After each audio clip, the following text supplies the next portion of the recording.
Here we have a slightly used 2022 Toyota RAV4. This one comes in the TRD Off-Road trim level in cavalry blue. And then we have black perforated leather interior.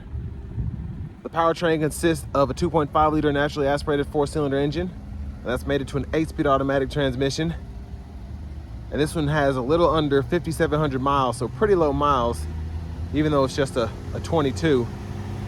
But as we come around to the front end here, we get our LED headlamps along with LED daytime running lights and LED fog lights. And I love the refresh that the RAV4 got for 2022. Especially this color, it looks fantastic on here. But I don't see any noticeable road rash on the front, honestly. That's pretty impressive. But I also, while I'm down here, I love how they did that cavalry blue, and then you kind of have that galvanized gray finish there for that front bumper. It looks very, very sporty. Around to the wheels here. These are TRD 18-inch alloy wheels. Love the look of those. Now we get passive keyless entry on the front doors. And then power mirror controls are here. You can pick a left side, right side, or you can offset them in the middle. And you can adjust using the dial. Rear window lock there, power door lock controls here. One-touch automatic up and down windows on all 4 doors. And then a bottle holder there, little additional storage. Gauge cluster brightness, auto high beam toggle, and then we do have our windshield wiper de-icer there. Heated steering wheel toggle, and then the power lift gate we can control there. And then gas cap release, hood release. And then here's our power driver's seat with 2-way power lumbar support. And before I forget, manual tilt telescope steering wheel releases right there. But I love this leather here in the middle, and I love the TRD stitching there. It looks very, very nice. But I have that seat up front adjusted for someone of my size, being 6'3" with longer legs. Let's go ahead and check out this rear seat room.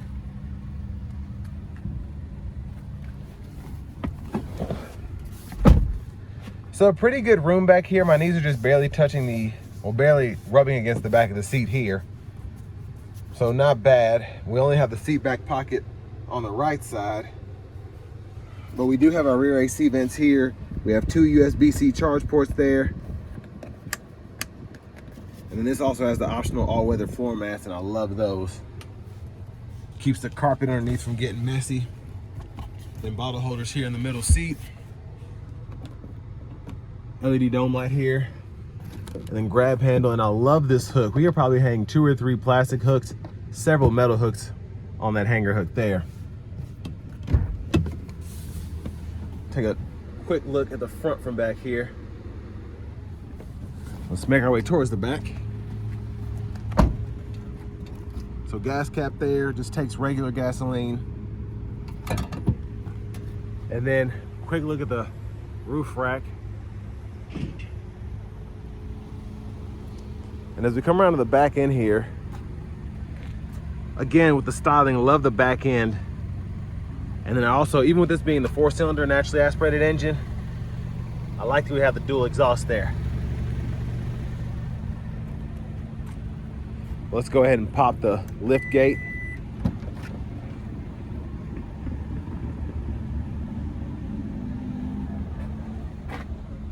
So pretty good storage back here in my opinion. We do have a netted side pocket, so we can keep stuff that we don't want flying around behind here.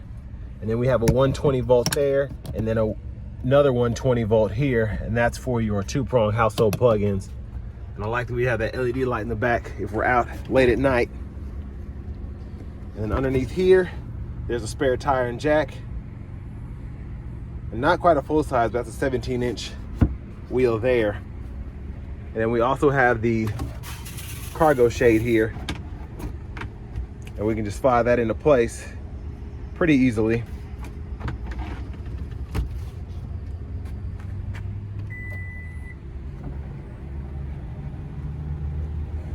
But I'll show you how these seats fold flat.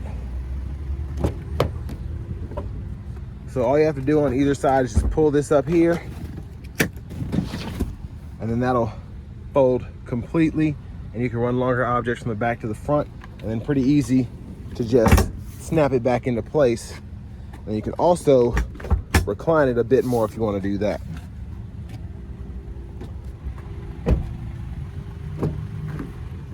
And then to our front passenger seat, manual seat back, manual seat bottom. And I love the foot plate here, that looks good. And then we do have a lockable glove compartment here, owner's manual, and then a nice top storage area if your passenger wants to lay their phone or whatever. And I want to give a huge shout out to Chevrolet Buick GMC of Murfreesboro for letting me review this RAV4 today. I'll leave a link below in the description. But here's the original window sticker. Have a little tear there, so you can't see everything, but you can see most everything. And this sticker right at $40,428. And there are all the options there. Love having that TRD Off-Road weather package. I think it's worth it, getting that heated steering wheel and then the heated cooled seats and the de-icer.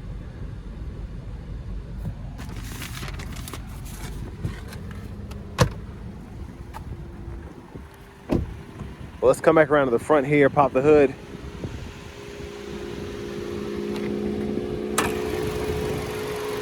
And there's that 2.5 liter naturally aspirated 4-cylinder.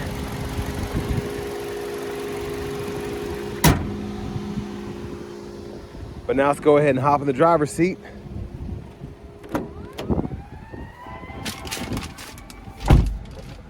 So nice leather wrap steering wheel here. I like the feel of that. I like the look and design of the steering wheel itself.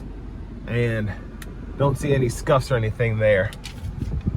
But to the radio, we do get our AM, FM, XM radio along with Bluetooth audio, and then we have wired Apple CarPlay.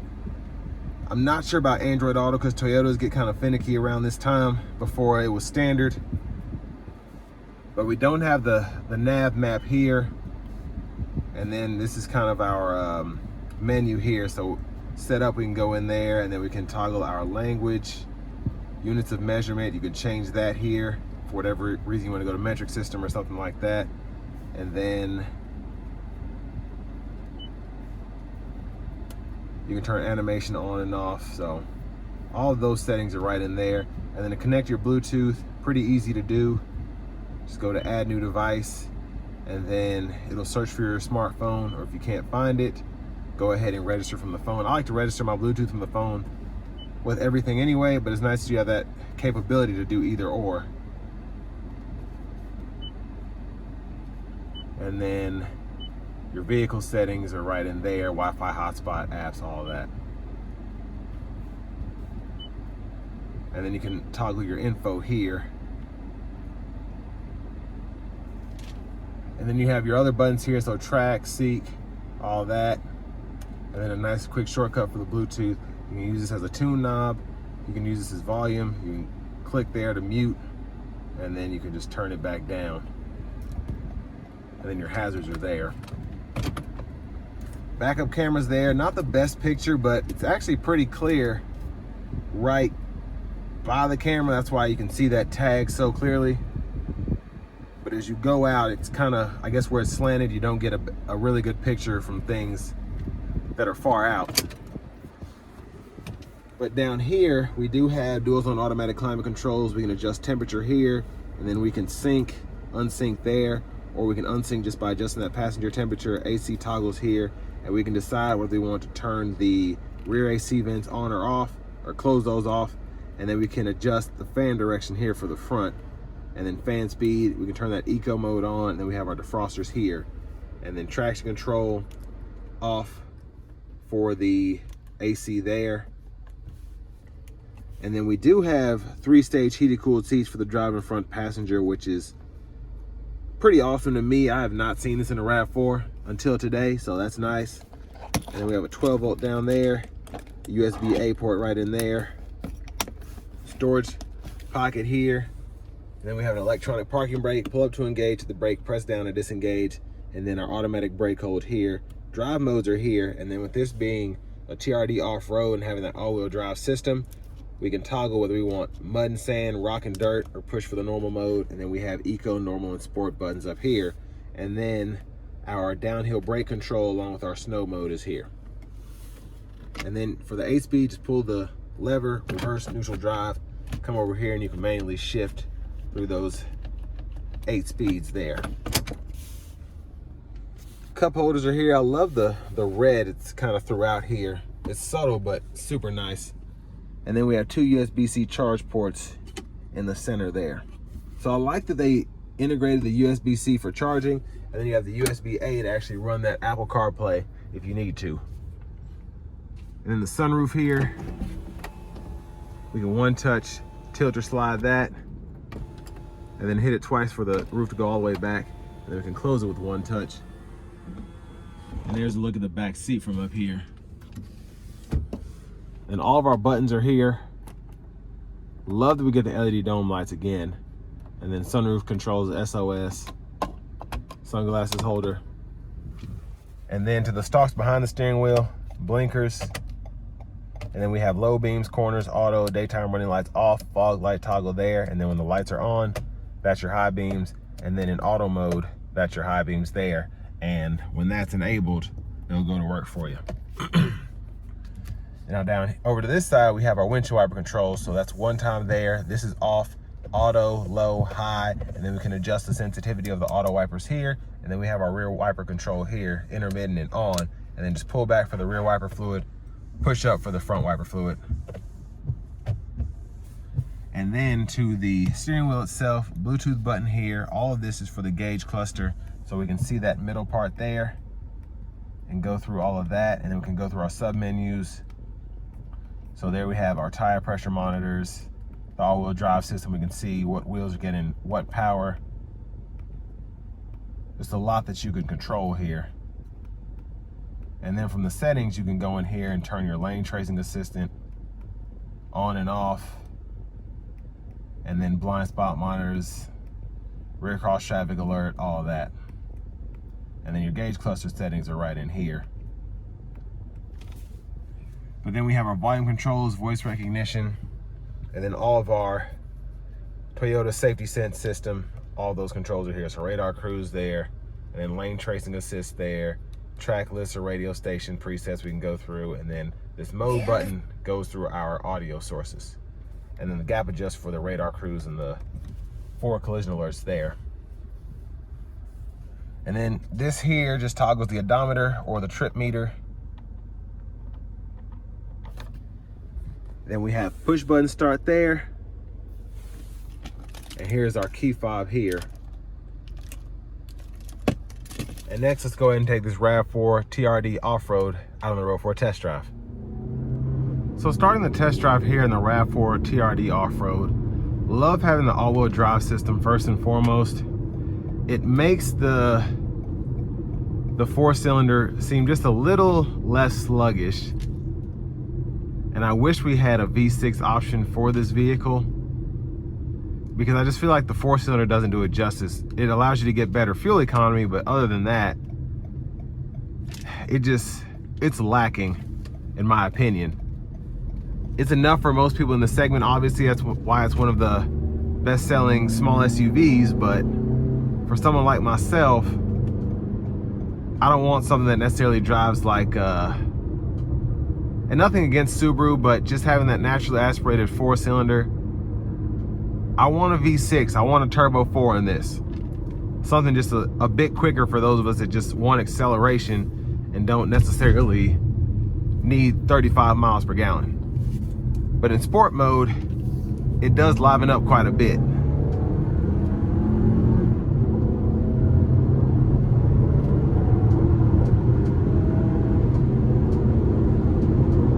And I don't know if you can hear that, but the license plate holder in the back is flapping around a little bit, but other than that, no out of ordinary sounds. But I have the safety sense engaged all the way, so we have the lane centering on, the adaptive cruise on, and we're gonna put it back into normal mode. But overall,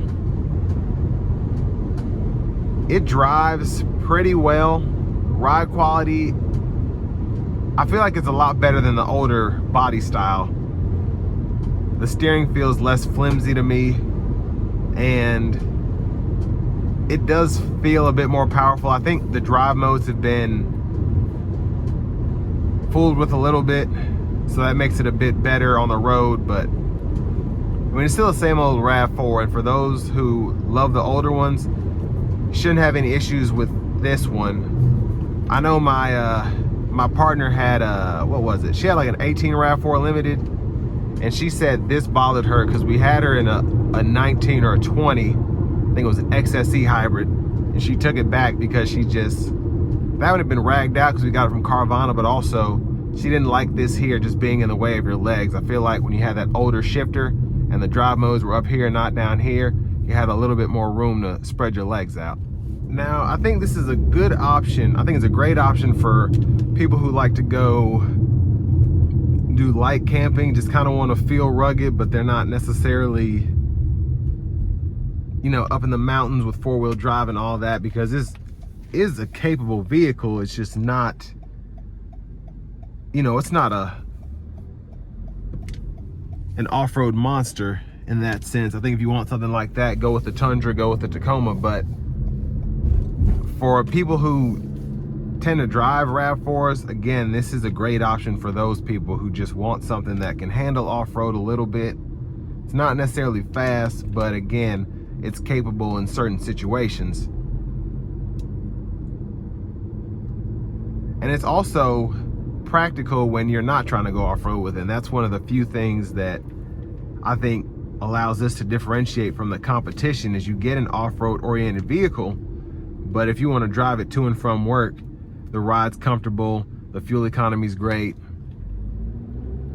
and then you have all the tech that you would expect, having blind spot monitors, radar cruise control, lane centering. So you get the best of both worlds. And then I believe you have a little bit of towing capacity with this. I wouldn't necessarily trailer anything, but you could put your bikes on a rack, or you do have those crossbars up top, so you can put some luggage up there. So again, a pretty practical option from the standpoint of the buyer that Toyota's trying to come for with this vehicle.